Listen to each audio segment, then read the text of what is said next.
So by the time I graduated college, I was already drowning in $30,000 in debt. And just when things couldn't get any worse, COVID hit. I had planned to go to grad school so I could land a job in investment banking on Wall Street, but everything kind of turned upside down when all my entry-level application got rejected. I kind of felt defeated, I felt lost, and to some degree even depressed because my career was left in ruin and it felt like there was no way out. But then I started using some strategies that not only helped me pay off my debt, but also allowed me to save up to $100,000. So in today's video, I'm going to share with you how long does it take to save $100,000 and how you can do the exact same thing. Let's get started. Number one, create a budget. So the first thing you want to do is create a budget because you want to know exactly where your money is going and where it's coming from. And without an exact picture of your finances, it's easy to lose track and overspend. You want to begin by writing down all your sources of income. So this could be your main job, any side hustles that you have, freelance gig, or even income from a business. And once you're done doing all of that, you want to also track down your expenses. That's very important. Begin by listing down all your monthly expenses, right? Think about your rent, utilities, phone bills, insurance, transportation, groceries, or any other regular costs. And I also want to mention this real quick. It's also very helpful to have about 3 to 4 months of your income and expense record because this is going to give you a clear idea of your spending patterns and it helps you plan a little bit more accurately, if that makes sense. The final step is to subtract the differences. So subtract all your expenses from your total income. And ideally, you want this number to be in the positive. But if it's not and you're in the red, don't worry guys, that's exactly what the next step is here for. So this step is really important because having a budget gives you more control over your finances. It shows you where you can cut back and how much you can realistically save each month. Plus, seeing your progress on paper makes it easier to stay motivated. Number two, focus on paying down debt. So this is where things get a little bit tricky because there are multiple scenarios to consider. So let's break it down into these 4 different situations. So now let's consider 4 different type of individuals and we'll begin with John. So if you're in the negative, meaning you're spending more than you're earning and you have debt, that's a major red flag. And here's what you need to do, right? Immediately reduce your spending, meaning cancel unnecessary subscriptions, start eating out less, and also find ways to save on your regular bills. You also want to look for ways to start boosting your income. This could mean taking on a side hustle, freelancing, or find another part-time job. In this state, this is where you want to prioritize becoming net positive because the longer your expense are greater than your income, the harder it is for you to get anything done. Secondly, we now move over to Ashley. If you manage to stay in the green, meaning you're earning more than you spent, but you still have debt, you're in a better position.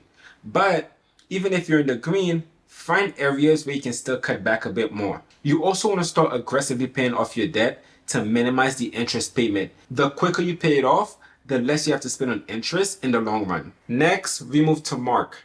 If you're in the negative but you have no debt, you need to get your finances back on track. Consider picking up a side hustle or a gig to bring in extra cash. Also look for ways to reduce your spending. Even though you have no debt, living beyond your means can lead to a lot of financial troubles. And this is where you want to start saving to create a buffer for any type of unexpected expenses. And lastly, we move over to Kayla.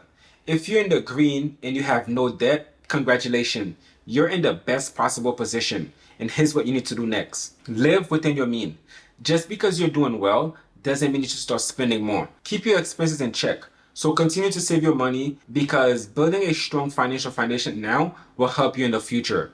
And most of all, resist the temptation to upgrade your lifestyle just because you have the extra cash. Stay disciplined and focus on your long-term goals. So if you're someone who falls into any of these scenarios, you can use this as a guideline or even modify it to reflect your financial situation. Now that you got your finances under control by following step 1 and step 2, it's time to move into step 3, invest early.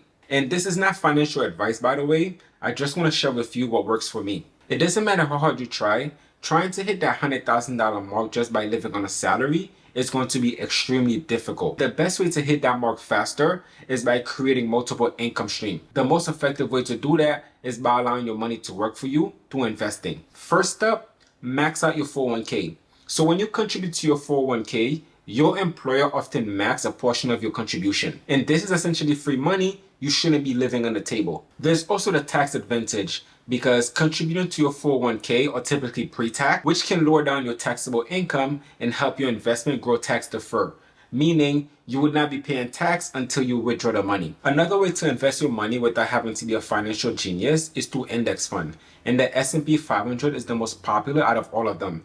It essentially tracks the largest 500 companies within the United States, giving you a diverse portfolio in a single investment. And historically, the S&P 500 has an average annual return of 10%, which is way better than most hedge funds out there. Now, take that idea, mix it with compound interest, you have a money-making machine in your hand. Let me give you guys an example. So let's say you invest $1,000 in the S&P 500, just $1,000. And every month you decide to contribute $100 just for 5 years at an annual rate of 10%. Remember, the S&P 500 has a historical rate of 10% annually. So after 5 years, you would have $9,387 after 5 years. This right here is the magic of compounding. Your money grows not just on the contribution, but also on the earning from those contributions. Now let's make things a little bit more realistic. Let's assume you invest $5,000 in the S&P 500, just to start with. $5,000. And every month you decide to contribute $2,000. That's about $500 a week. And let's also decrease our annual rate of return from 10% to 7%. Again, we're going to make things a little bit more realistic. After 4 years, you would have around $117,000. Just 4 years. In 4 years, you would have meet your goal, your $100,000 goals, just in 4 years. By starting with a larger initial investment and contributing more each month, you can reach that $100,000 goal in just 4 years. Plus, even when we slightly decrease our annual return, the numbers still work in our favor thanks to consistency and compounding. So what's the key takeaway? Start early. The sooner you can start investing, the more time your money has to grow. Secondly, consistency is key. Regular contribution, no matter how small, can make a significant impact in the long run. And this is why earlier I said you need to be net positive, because the more money you have left over, it becomes easier to maintain that consistent contribution. And if you follow these steps, within 4 years, you should be able to hit that $100,000 mark. And I know exactly what most people are thinking, right? This is not realistic at all because I have bills to pay, rent, car, insurance, and so on. But here's the problem. The real challenge here is not even paying the bills. It's really the pressure of just trying to keep up with everyone else. Nowadays, everyone feels like they need to be at the center of attention. They're always showing off their latest luxury items. My question is, why is it so hard for you to live within your means? Honestly, like, why is it? Who are you trying to impress? Who are you doing all of this for? Because if you're serious about reaching that $100,000 mark, you have to understand nothing is free. You have to be willing to make sacrifices. If you're serious about this, you have to make the sacrifices. This could mean spend less, where maybe you're not going out as much as you used to anymore. You may have to cut back on some of your subscriptions. Also, maybe having to work harder, meaning picking up some of your co-worker shifts, having a side hustle or even a side gig, anything to boost up your income. So with that, understand this, everything come at a price. That also include you trying to achieve that $100,000 goal. And it also requires you to make some tough sacrifices. So now ask yourself, how serious are you about reaching that $100,000 goals? And how much are you willing to sacrifice to achieve that goal? So thank you guys for watching this video. If you find this informative and you gain any value from this, don't forget to like, subscribe, and push the notification bell for more on sustainable fashion and personal finance. And I'll see you guys on my next video.